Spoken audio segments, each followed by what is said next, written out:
This episode has been sponsored by Connor Insurance and Auto Owners Insurance Company. Hi, this is Abby at Connor Insurance. There have been record amounts of rain all across the country this year. Most damage occurs when water backs up in your drains and basement fixtures. If you have a basement, you need to check the limit your policy provides for water backup. If you aren't sure how to check, just give me a call or visit us at connorins.com.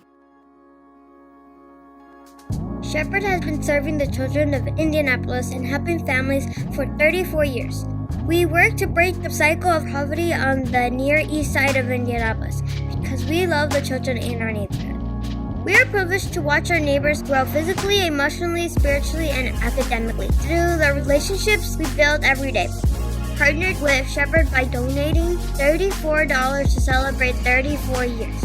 Visit shepherdcommunity.org/BLF to join us.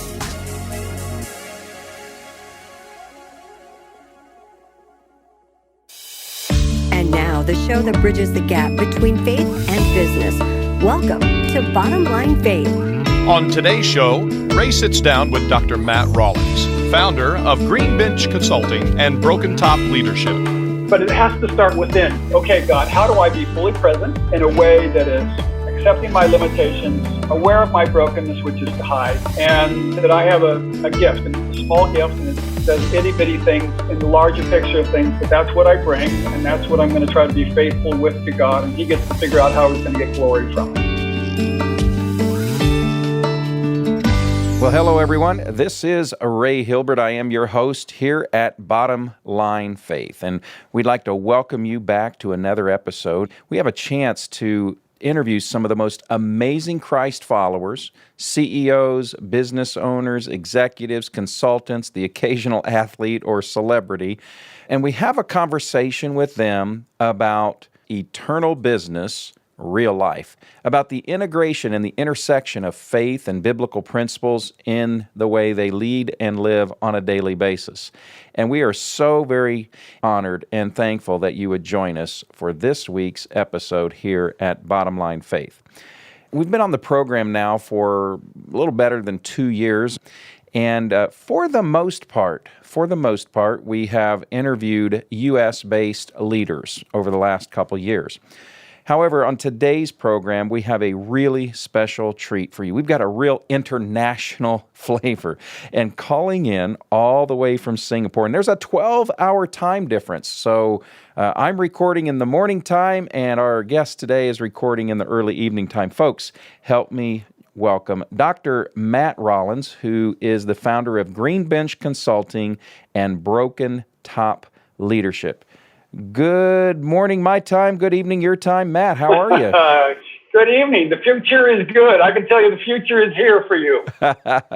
Well, I am excited about the conversation that we're going to have around leadership, and living out faith in the marketplace. And before we get into that part of the conversation, you're calling in from Singapore. Why don't you tell us a little bit about what brought you to Singapore, how long you've been there, maybe an interesting tidbit or two about the country? Yeah, so Singapore is a nation state, island state. It's the bottom of the Malaysian peninsula, just above Indonesia. It's, 6 million people. And we're predominantly 4 people groups: Chinese, Indian, Malay, and then Europeans. And I first came here in 83. I was with YWAM from 83 to 88. Left in 88. Went back to the U.S., did some graduate work, came back in 2005, started a consulting company, and have been here ever since. So my wife and I were thinking the other day, we've spent this is the longest place we've lived in our married life has been in Singapore, and it's a great place. I mean, it's a beautiful city, beautiful people, and we love being here. And weather? Tell us about what's the weather like? Well, it's hot and then hotter. It's hot and humid, basically. We're just north of the equator, and you don't have to worry about getting cold, that's for sure. But yeah, it's tropical. And so tell us a little bit about the spiritual climate of Singapore, and I think that's going to play into our conversation today, but just tell us more about that. Yeah, well, it's a unique place. In one sense, it has no right to exist because it has no natural resources. We have no... It's an island state. You could go anywhere just about in 20 minutes driving across the island. Approximately 50 years ago, They left Malaysia, actually got kicked out, and they started their own country, Lee Kuan Yew. A lot of people call it the Antioch of Asia. It's a very unique place with multiple religious, multiple peoples, and the government is a strong government, but they're very caring. They've done a great job in reaching out to people and setting up some systems. And God has been at work here for many years. In the 70s, we had a revival here, just a sovereign revival where thousands and thousands of people got saved. So it's a very unique place. It's a nice blend of introducing between Asia and the Western. It's very safe. I can walk any place, but you got just diverse foods and peoples, and it's really quite a great place to be. That's good. I appreciate that's some good foundational background, and I know that's going to play in contextually to our conversation today. And so, Matt, you're described as a passionate educator and an author. And in fact, you've written how many books? Well, it depends on how you count, but there's about 16 of them out there. I've got about 8 for the marketplace and about 8 in the language of the church. That is incredible. So you spent much of your life writing, and you really have this passion for leadership and development and communication. In fact, you've got your PhD in leadership and communication. And by the way, Matt, Green Bench Consulting, Broken Top Leadership, tell us the difference, and then I want to have you share with our audience how they can reach out to you. So tell us the difference between Green Bench and Broken Top. One of the first books that I wrote 25 years ago is dialogue between an old school manager and an old school teacher and a young manager, was just leadership and change. And it was called the Green Bench because that's where they sit and talk about this. And so my marketplace side of my business, where I do consulting in the marketplace with the government, the civil service college, coaches, executives, civic site, is all done on that platform. And then on my in the religious language side, my ministry side is Broken Top Leadership. There's a mountain in Oregon called Broken Top. I love the double metaphor of Broken Top Leadership Institute, both as a mountain that's majestic and also in the language of that we're broken people and we need grace to be who God has called us to be. So those are the two pieces. I mean, I got the books. I put out a daily devotional on the Broken Top side if people are interested. But those are the two spheres that I operate in, and I enjoy both of them tremendously.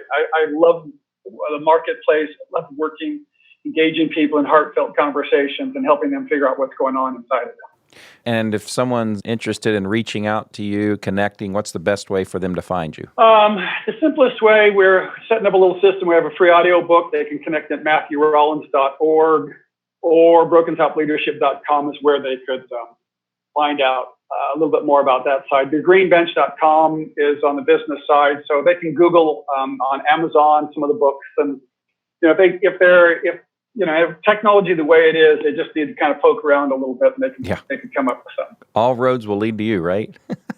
Yeah, right. Well, as you look back over the course of your career, what do you see as some of the challenges for Christian leaders, whether that be in the church leadership arena or in business? Yeah, the story will kind of illustrate this. I grew up in America, so rather monoculture, rather one-dimensional in my kind of thinking and interacting. And the first church I'd gone to, a very conservative church, they didn't allow instruments in the church. So I had really kind of a funny idea of God. Then I went overseas. I was working in Saipan at the time, and in the U.S. I was trying to grow facial hair because I figured, I'm 21 years old. I want to grow facial. If I could just grow a mustache, I'd be a man. So this is kind of my internal dialogue. I want to be a man, and I want facial hair. And then I get out, and I'm in Saipan, and there's a little Chamorro boy where I was at the school, and he's fascinated that I had hair on my lip, and he was running his finger over this hair on my lip, going, "Oh!" And I'm thinking, this kind of idea hits me, and it's like, okay, in one country, if you have facial hair, you're a man. In another country, if you have facial hair, you're a freak. And it really kind of opened my eyes to be able to go, well, what does it mean to be human? What does it mean to be a male? What does it mean what is strength? What is really the journey that I have been on over these last years is because I've worked with so many different cultures, I've traveled extensively, and what does it mean to be human? And that's really the thing that I discover more and more, and it's not just a Christian one. When I work in governments and work with some of the people there. You get involved in the system, and then all of a sudden you're just a piece, or in a cog in a machine, and you just kind of get turning it out. And a lot of work that I do is trying to help people remember that we're humans, and what does it mean to be human, and how do we engage life, and that feelings are just as important as rationale. And that's really this sense of a lot of the work that I do when I'm helping people that are stuck, or helping systems that need adjusting or changing, or anything from family to what does it mean to be human is a fundamental question that I think we continue to wrestle with at the core of our systems that we're working in. You talk a lot about leading through tension and being fully present in the midst of tension. Would you just take a few minutes and walk us through what do you mean by that, or what's the issue that really is at the core there? Yeah, so a lot of the in Asia we have an idea of trying to deal with tension, and the government's trying to deal with tension, and I run tension workshops because it really is a core element that we're wrestling with, because sometimes in Asia we translate that harmony means the absence of tension, or in the church oftentimes in the West we think that unity means the absence of tension. And one of the things that I realized when I was doing my research, now let me be the first to say, and I'm a coward at heart. I don't like tension, and my first response is to hide. Let me just put that right out there. I don't study this because I feel like I'm good at tension. I study it because I feel like I'm really weak at it. And as I began to go back and look at dealing with different people in different cultures, there's one thing that we are in common struggling with as a norm, and that is tension. And tension, when I use the word tension, I'm not talking about conflict. I'm just talking about a difference of opinions, perspectives, personalities, or whatever, but anything that has a difference to it. And so when I fell in love with God, which, as you know, is always a bit of a dangerous thing, because a greater love opens you up to things that you can't see in your own limits of love. And I thought, okay, God, how do you view tension? And I realized that God views it radically different than I do. If I like hanging out in Genesis. If you look in Genesis, God puts a tree in the garden with Adam and Eve that creates tension. He allows the serpent to come into the garden, which creates tension. When he creates Adam, which had Adam male and Adam female in this being, and then he rips the woman out of Adam male, and he says, now put yourselves back together. Well, you talk about tension. And then you start to think, okay, the very definition of the name of God, he's one and he's three. Well, come on, this creates tension for me. And so I began to see that God views tension and diversity in a very different way. And I look out of the bankruptcy of my soul at tension, and I'm terrified of it. And God looks out of the abundance of his love at tension, and he goes, I celebrate it. So it's that got me kind of thinking about this. And then there's a lot of work that people are dealing with change. And change is represented best in regards to tension. So a lot of the work when you're dealing with leaders and organizations is, you could call it change management, you could call it whatever you want to call it, but that's that essence of dealing with tension. And I just began to realize that that's kind of that cutting edge, that leverage point in our relational capacity for us to be able to deal with tension. If we can deal with tension, we can develop and grow. If we can't, we become less and less and diminished in the process. Okay, this is very intriguing to me, and I want to put a context to this. You're defining tension as a difference of opinion, maybe a different perspective, and so forth. Yeah. And you're not defining it necessarily as conflict. However, I want to talk about social media for just a moment, because if there's anything that exists in the world today where we've lost the ability to have a different viewpoint and different perspectives that lead to conflict, what are your thoughts about where we are as a human race in terms of just the ability to carry on meaningful dialogue with difference of opinion? Yeah, well, that's a good question, and I wish I could answer it simply, because it might sound far more profound. But I think that the essence of it is the accumulated aspect of people who have not done their inner work, who have not really settled who they are in God, don't know how to enter into a situation and be present in the midst of tension with minimum anxiety. We become reactive, and so there's a stimulus response, and we feel vulnerable, and then we become anxious, and then it escalates, and then my anxiety goes up, and then your anxiety goes up, and then my anxiety goes up, and then your anxiety goes up. Pretty soon we're feeding on each other in a vicious cycle. And that's never going to get us anywhere. With the technology today of what we're dealing with, it's a fruitless exercise for us to be involved in it. What we've got to do, and I think honestly, if we created a way to have honest, vulnerable conversations with people, and let the static, you know what I mean, the noise be what it is, but really sat down and said, I'd like to hear you, and I'd like to share a perspective, and listen at a heart level and engage people. I think we could lead the way in this as we go forward in this process. But the church, unfortunately, is just as reactive and just as anxious and just as up in arms about it all, rather than being able to be present with minimum anxiety. And I think it feeds off of each other, and it, you know, I don't want to make it sound too weird, but it really settles into a demonic plan where Satan doesn't want us to think, he doesn't want us to talk, he doesn't want us to engage, he just wants us reacting at kind of the most base elements of humanity. So we just can't play by the world's rules. That's just not the way we're going to overcome. Jesus, it's interesting, but the only person Jesus ever silenced was the demons, and they were speaking the truth.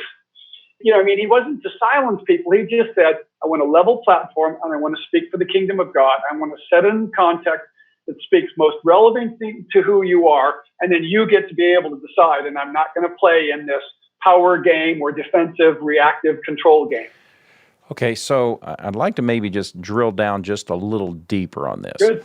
So let's say that I'm a business owner. Maybe I'm a manager leading a team. Yeah. And let's just say that I have somebody in my organization that I don't like them and they don't like me. We just don't get along, and there's just this continual tension.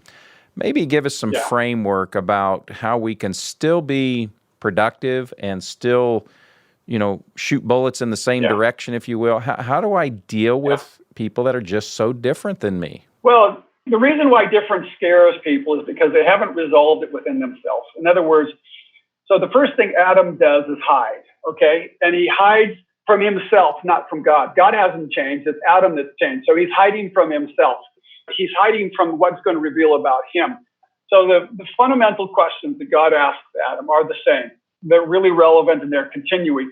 The first question is, where are you? The second question is, who told you? And the third question is, have you eaten? The first one deals with an honest, vulnerable reality, not outside of myself, but inside of me.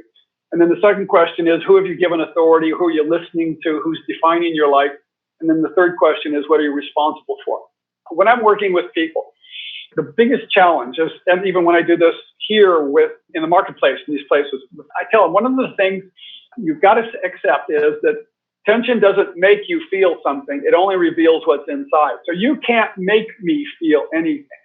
You can only reveal my resident insecurity or my frustration. And that's what we have to own first, because, Jesus does get angry, but he never walks around going, you guys make me so angry. Because he's not. He's not saying you're making me feel anything. He's engaging, fully present, and then bringing salt and light and truth into the presence as he's engaging people with minimum anxiety.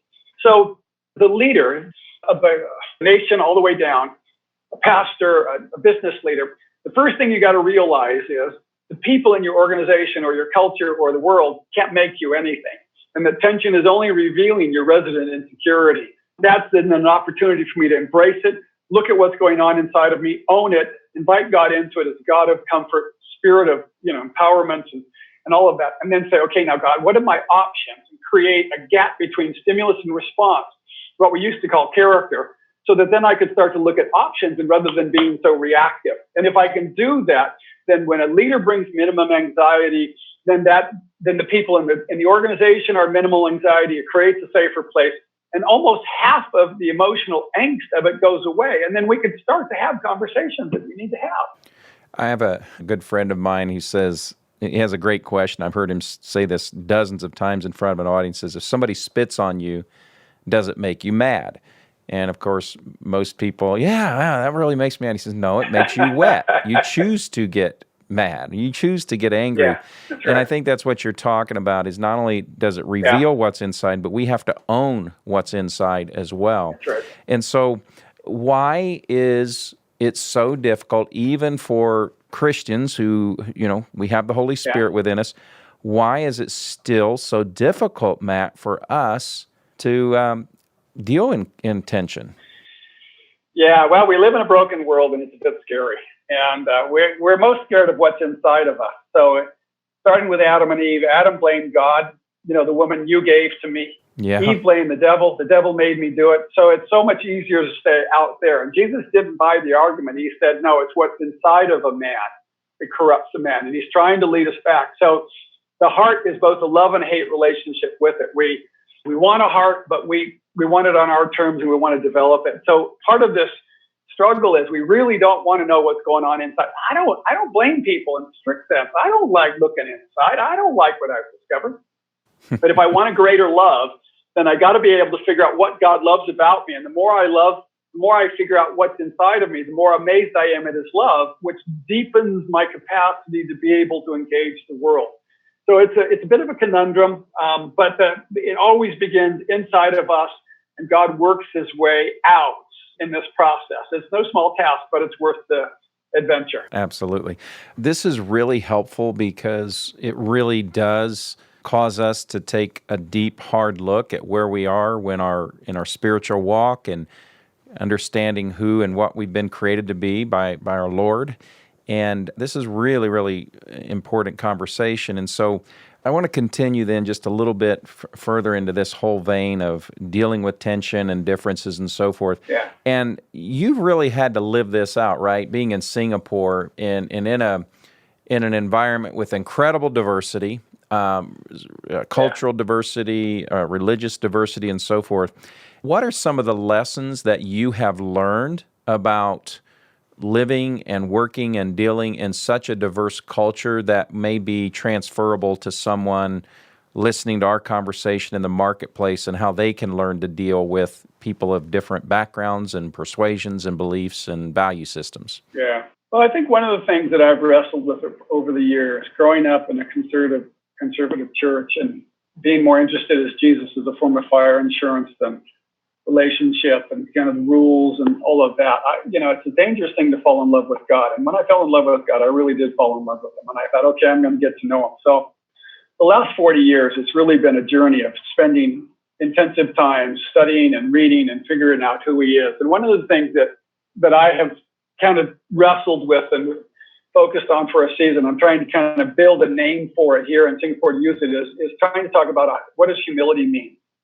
Because I think humility is a key word that is fundamental for the days in which we live in. So I'll give you a very simple 3-part process that I work with because humility will allow us to be able to engage just about anybody, any place. The 3 pieces of humility are, we are finite, broken, and gifted. It's not new. Andrew Murray said we're created sinners and saints, but I can't use that language in the marketplace. And when I deal with people, I've got to use a different language. So I've translated it to be, in order to deal with people from any culture in any place and to deal with human relation systems and to be effective, you've got to realize that you're finite, which means you're limited. You don't know everything. You don't know how to know it. You don't have to know everything, and you can engage people from a finite perspective. Second piece is we're broken, and that I own my brokenness, and I need grace in my life. And to the degree I own that, I make space for you to be broken. And character limits the capacity of brokenness to kind of eke out of me and ruin some relationships that are really important to me. And then the third area is that I'm gifted. I bring a gift. I have a unique voice. I have a capacity to speak, express some aspect of God that nobody else does. And so those 3 things are constantly at work in our lives. And it's not an either or, but it's awareness of working with them and recognizing that those are in someone else's life. And in that interaction, then you can engage with anyone. You can engage with anyone, any place. And it doesn't mean you'll get along, because some people don't want to deal with their brokenness. Some people don't want to admit that they don't know. But it has to start within. Jesus wasn't worried about other people. He was worried about who he was, and then bringing the presence of God into those things. And that's what I try to do. I just try to, okay, God, how do I be fully present in a way that is accepting my limitations, aware of my brokenness, which is to hide, and that I have a gift, and it's a small gift, and it does itty-bitty things in the larger picture of things, but that's what I bring, and that's what I'm going to try to be faithful with to God, and he gets to figure out how he's going to get glory from it. Okay, so how does this play out in a world that is so performance-based? I mean, someone listening to our conversation and it's, hey, I've got to perform for customers or my leadership or my employees. It's performance, performance, performance. So how do you, I don't know, balance that? How do you deal with that when we're in a performance-driven world and yet needing to live and lead with humility? Yeah. Well, performance, we're called to do stuff. So that's the question isn't performance, because Adam was called to steward. Adam and Eve were called to steward the world. So the problem isn't the stewarding. And believe me, Ray, we deal with this in Singapore a lot because we're a meritocracy. We're defined by what we do. So we've got a very refined version of this, which basically says, whatever I do defines me. And the kingdom switches around and goes, no, I'm defined by God. And then I express who I am. And what I express is out of who I am, an expression of my value. And when we switch that, then we're not seduced by meritocracy. We're not seduced by performing. We can say to people, listen, I got 8 hours to do this job. You're helping me to prioritize. That's fine. You help me clarify expectations. That's fine. Let's have a difficult conversation. But you can't ask me to do more than is possible for me to do.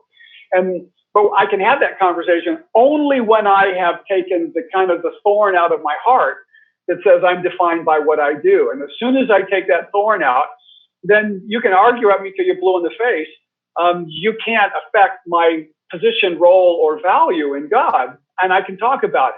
Now, it's easy to say in the abstract, but boy, when you get into those situations, so easy. I mean, I was going down the other day. I was teaching intention at the Civil Service College, so I walked over to get a local food called popia, and the little lady there, she's become a friend of mine, and she gave me back the wrong amount of money. Well, in that moment, my natural tendency is begin to withdraw, not say anything, and walk away. I mean, I'm a big Angmo, which is, Westerner here. And, I walked back and then I told the story to those guys and I said, see, my response, I've got a PhD in difficult conversations, but my first automatic response is to hide. So the next time I went back, I thought, okay, I got to know how much popia costs and I'm willing to have a conversation with her. I didn't react before because I didn't want to cause a stir. It was in kind of a hawker cell. So again, we're constantly negotiating in this process. I know why Paul says he dies daily, because that's what it takes to kind of figure out how to live in this life and in this broken body in a way that is genuine and real. So it's no small task. It's worth it, but it's no small task. And forgive me, but you're kind of like the expert and you wrestle with this, right? Oh, man. That's why I start off. And whenever I'm talking about it, I'll quickly tell a story because there are no experts in this process. This is humans struggling with growing up and maturing. And the reason I speak on it is because I think it's so key for our maturity, particularly as leaders, that if they can manage tension and create enough tension to keep people engaged, but not so much tension that it steps over into stress or conflict, then we've got a maximum opportunity to be effective and engaged and to grow and develop our people and our systems at work. But it takes work, and it is hard work. And it's scary, right? I mean, it's risky because we can hurt people's feelings, we can get hurt and those things. Yeah.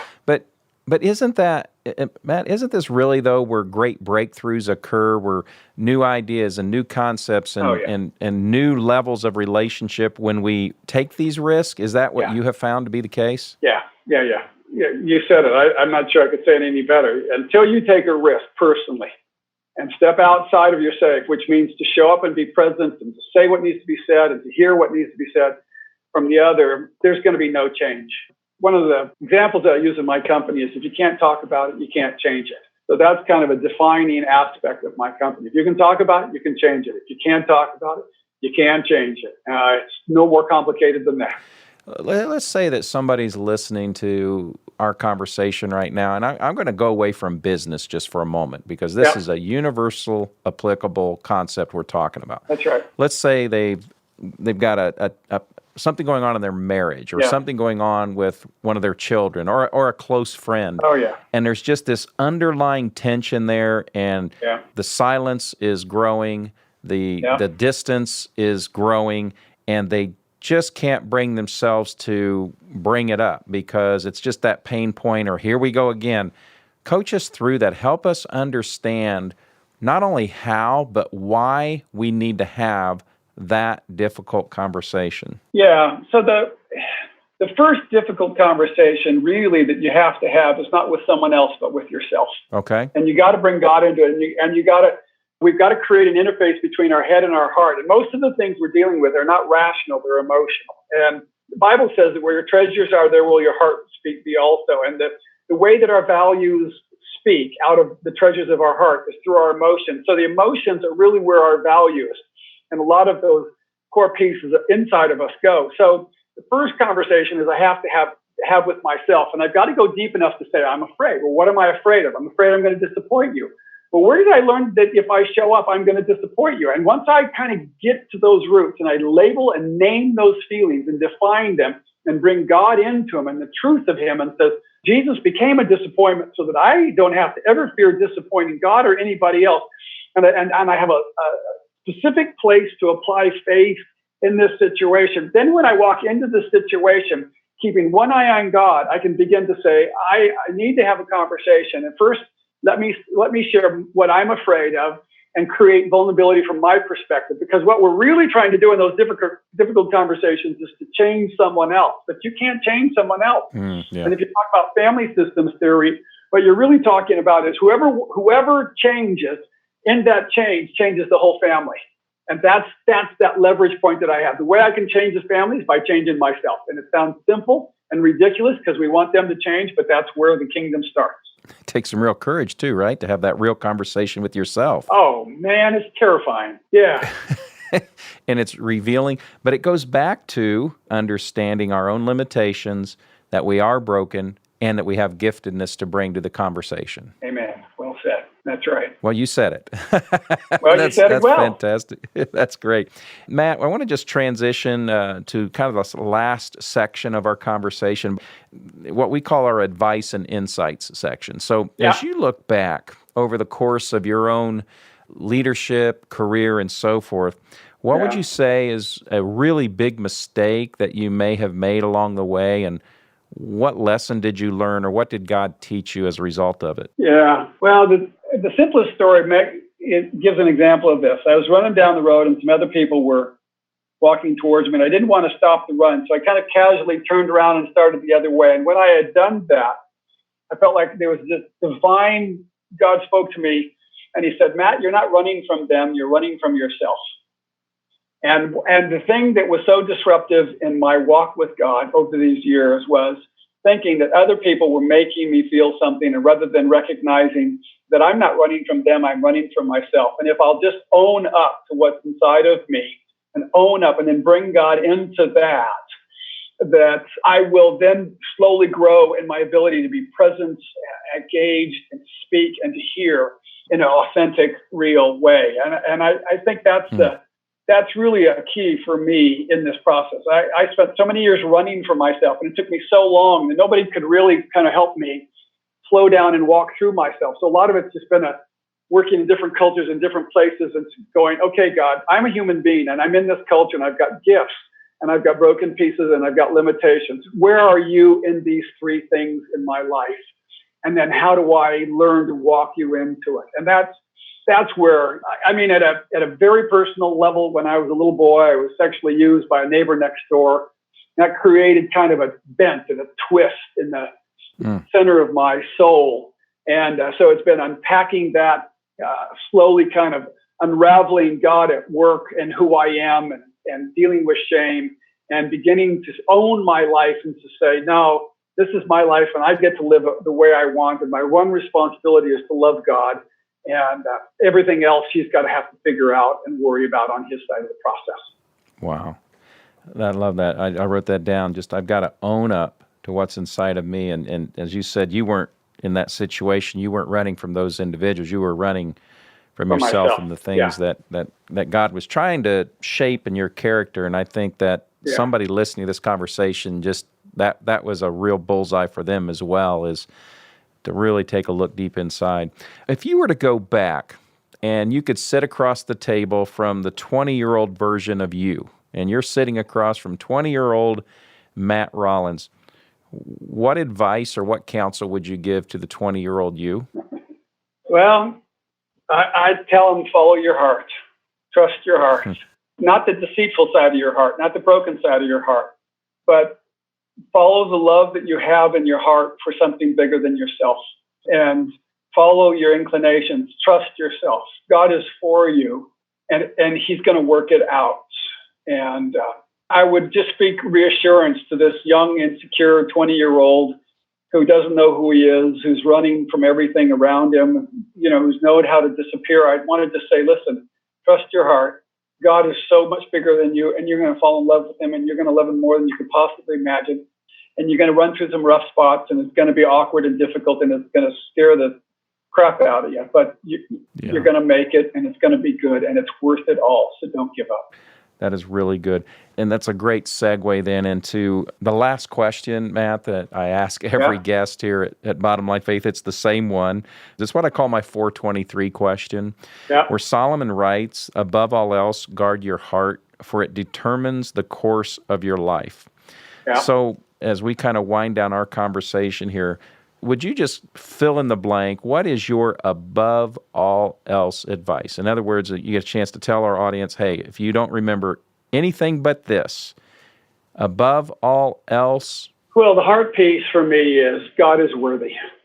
Above all else, worthy is the Lamb who was slain to receive the reward of the suffering. Worthy art thou, O Lord our God, to receive honor and glory and blessing and power. And that word worthy is such a powerful word that when we see something that has great value, it captures our hearts. And that above all else, remember, He's worthy of your life. And that puts everything back in perspective immediately for me. And periodically I have to do that. Remember, Matt, He's worthy. And I get that, and it's going to be okay.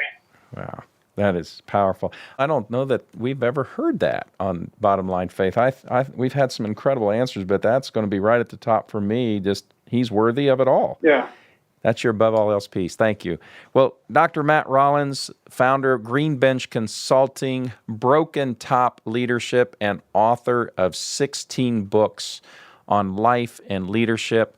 And one more time, Matt, what's the best way for our audience to find you or to check you out further? On the Christian side, if they go to brokentopleadership.com or MatthewRawlins.org or thegreenbench.com, either one of those will kind of get you in my direction. They can email me, mrawlins@mac.com. Any of those will kind of point them in a direction for a conversation if they're interested, or writing, or any of the things that we're talking about, Ray. That's fantastic. And the spelling there, folks, is Rawlin, as in Nancy, S as in Sam. Dr. Matt Rawlins, thank you so much for being here with us at Bottom Line Faith. It's been a pleasure, Ray. God bless you. Well, folks, what an amazing conversation we just had with Dr. Matt Rawlins from Singapore, founder of Green Bench Consulting, Broken Top Leadership, and author of 16 books. And, as I'm looking at my page of notes here, there are some really great nuggets there. And talking about the importance of tension in effective leadership and understanding the difference between tension and conflict, how important it is to look inside ourselves when we find ourselves interacting with people who are different than us, or situations that are challenging us, that we can't be made to feel anything. We have to, as he described it, we have to own up for ourselves. We have to own up to what's inside of us, those feelings of inadequacy and uncertainty and fear and doubt. That is God's way of shaping our character and forming us as leaders. And then I loved his above all else advice about worthy is God. God is worthy of it all, and He can be trusted with it all as well, even all those insecurities. And then those three aspects of humility, understanding that we're finite with limitations, we are broken as people, and we have a gift to bring into every situation. What a rich, incredible conversation we've had today with Dr. Matt Rawlins. And that's what we're about here at Bottom Line Faith, eternal business in real life. And that's what we talked about today, are these eternal biblical principles being lived out, being played out in real life, in business, in leadership, in our homes and families. And that is what we're about at Truth at Work. So I want to thank you for joining us on today's program. Hey, here's how you can help if you're interested. Why don't you go online, give us a review. That really helps us to spread the word. The more reviews we get, the more commentaries we get, the more people can find us. That's how you can help us. So until next time, I am your host at Bottom Line Faith, Ray Hilbert, encouraging you to live out your faith every day in the marketplace. God bless, and we'll see you next time. Bottom Line Faith is brought to you by Truth at Work. If you'd like to hear about new episodes or listen to past episodes, visit us online at bottomlinefaith.org. You can also subscribe to the show through Google Play and iTunes.